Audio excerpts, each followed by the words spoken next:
Morning. তো কেমন আছো তোমরা সবাই? আশা করছি সবাই ভালো আছো। তো আজকে আমাদের এদিকে প্রচণ্ড ঠান্ডা পড়েছে, দেখতেই পাচ্ছ কুয়াশায় ভর অন্ধকার। তো কে বলবে এখন যে 8:30 বাজে। তো যাই হোক, কুয়াশা পড়ুক আর ঠান্ডা পড়ুক, আমাদের কাজ তো আমাদের চালিয়ে যেতেই হবে। শুধু আমাদের না, যে যেটা কাজ করে সেটা করতেই হবে। তো মা এদিকে স্নান করে পুজো দিচ্ছে আর আমি এদিকে সোজা চলে এসেছি রান্নাঘরে। আজকে করব, ওয়েদার দেখে তো মনে হচ্ছে খিচুড়ি খাওয়া। তো আজকে দুপুরের জন্য করব না, সকালের জন্য খিচুড়ি করব। তো ওদিকে চাল ডালটা ভেজে ওখানে সেদ্ধ হতে বসিয়ে দিয়েছি, আর এখানে কয়েকটা সবজি কেটে নিয়েছি, ফুলকপি, আলু, বেগুন, সিম। এগুলো ভেজে আমি খিচুড়ির মধ্যে দিয়ে দিব। তারপরে খিচুড়িটা হলে তারপরে আমি সোমবার দিব, এক্সট্রা করে সোমবার দিয়ে দিব। তো চলো আমি খিচুড়িটা রান্না করি, তোমরা দেখতে থাকো।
আর দেখতে পেলে আমি খিচুড়িটার মধ্যে দিয়ে দিলাম, ওটা সিদ্ধ হতে থাকো। এদিকে মামা মোর বাবা উঠে পড়েছে, আমি চা নিয়েও চলে এসেছি।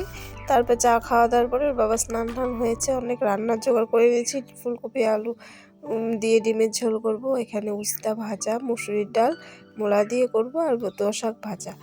তো আমার খিচুড়িটা কেমন হয়েছে তোমরা অবশ্যই বলো। তো এদিকে ডিমে 2 বেলার জন্য করে নিয়েছি, আর আজকে ইচ্ছে হলো যে ডবল ডিম খাবো, তার জন্য ডিম 2টা বেশি নিয়েছি। তো ডিমের ঝোলটা করে না আলাদা করে রেখে দেব। তারপরে আমি নিরামিষ বলতে কি, মানে মা তো শুক্রবারে জয়গুরু দীক্ষিত, তো নিরামিষ খায়, মুসুরির ডালটা খায়। তো দেখো আমার রান্নাও হয়ে গেছে, এদিকে ডালটা হয়ে গেছে, এদিকে বতুয়া শাক ভাজা আর উস্তা ভাজা। পরে দুপুরে যদি পাঁপড় কিংবা বড়া ভাজে তো ভাজবে। আর এদিকে আমি ভাতটাও বসিয়ে দিয়েছি। তার আগে কিন্তু আমি ডিমের ঝোলটা করে ঘরে রেখে এসেছি খাওয়ার টেবিলে। তারপরে গ্যাসটা ভালো করে মুছে আমি এই রান্নাগুলো করলাম। তো এদিকে রান্না টান্না হয়ে গেছে, মামামের স্নানও হয়ে গেছে। ওকে ওকে স্নান করায়নি, একটু হাত পা মুছিয়ে দিয়েছি। তো আমার স্নান টান রান্না টান্না শেষ, ভাবলাম এই মার বিছানায় তো এতক্ষণ ও হুড়াহুড়ি করলো, তো বিছানার একটু ঝাড় দিয়ে রেখে দিই। আর এদিকে চলে এসেছি ভালো করে ঘরটা ঝাড় দিব। তো এদিকে দেখো কি দুষ্টামি করছে। তো দিন দিন ওর দুষ্টামি বেড়েই যাচ্ছে। তো দেখো সারাক্ষণ আমার পিছে পিছে থাকবে। তো দেখতে থাকো, আমি ঝাড় দিই, তারপরে তোমাদের সামনে আবার আসছি।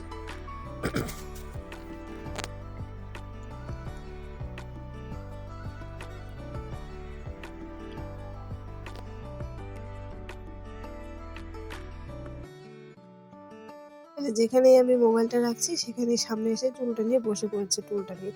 তো মাও দেখে হাসতে হাসতে ওকে একটু আদর করে দিয়ে গেল।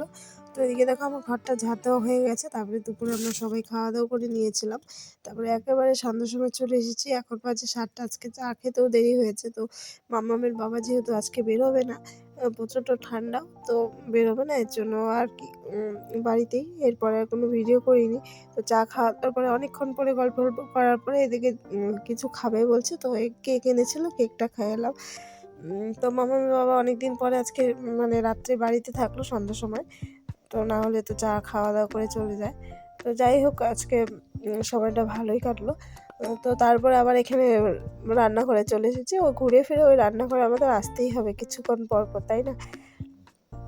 তো যাই হোক, এখন 9:30 বাজে। এদিকে বেগুন পোড়া দিয়েছি, আর ওদিকে ভাত বসিয়ে দিয়েছি। দুপুরে ডাল আর ডিমের ঝোল আছে, আর এই দিয়ে আমাদের খাওয়া দাওয়া হয়ে যাবে।